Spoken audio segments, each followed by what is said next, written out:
தேனி பழைய பேருந்து நிலையம் அருகே 12ஆம் தேதி பகல் 12 மணி அளவில் அனைத்து தொழிற்சங்கம் சார்பில் கண்டன ஆர்ப்பாட்டம் நடைபெற்றது.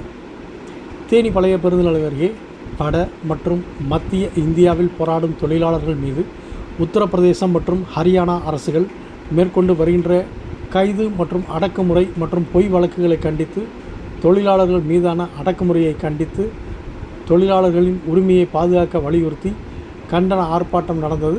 இந்த ஆர்ப்பாட்டத்தில் AITUC, CITU, LPF, AIUTUC, TUCC உள்ளிட்ட தேனி மாவட்டத்தில் உள்ள அனைத்து தொழிற்சங்க நிர்வாகிகள் கலந்து கொண்டு தொழிலாளர்கள் மீதான அடக்குமுறையை கண்டித்து கண்டன கோஷங்கள் எழுப்பி ஆர்ப்பாட்டத்தில் ஈடுபட்டனர்.